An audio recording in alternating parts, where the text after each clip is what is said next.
কথাটা আগে শুনুন, শেষ করতে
বলছিলাম যে যারা আমরা এলাকা বিএনপির প্রতিনিধি এদের সাথে পরামর্শ করেন।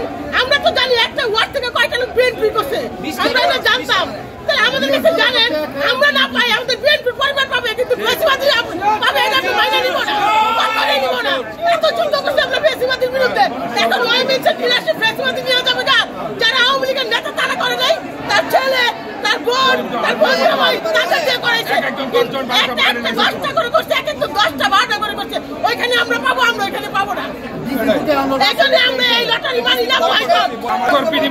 এই লটারির আয়োজন করছে যেন আওয়ামী লীগের দর্শকরা এটা পায়। তাদের পরিবারের প্রত্যেকটা লাইসেন্সের পরিবারের পক্ষ থেকে এক একজন 5টা 10টা করে এখানে লটারি পার্টিসিপেট করার জন্য আবেদন করছে। সেখানে আমাদের বিএনপি পরিবারের যারা লোকজন এই জিনিসটা স্বচ্ছভাবে পাওয়ার জন্য প্রতি ওয়ার্ড বিএনপি থেকে 1-2 জন করে আবেদন করছে। সেখানে লটারি হলে এই 17 বছরে আমরা যারা বঞ্চিত নির্যাতিত ছিলাম, সেখানে কোনোভাবে এখানে এই সুবিধা সরকারি বা বৈধভাবে একটা ব্যবসা কিছু করে খাওয়ার জন্য যে সুবিধা, সেটা আমরা কেউ এই সুযোগ দেওয়ার সুযোগ পাবো না। যেখানে সেই ফেসিবাদ স্বৈরাচার রাইট আবার প্রতিষ্ঠিত হবে।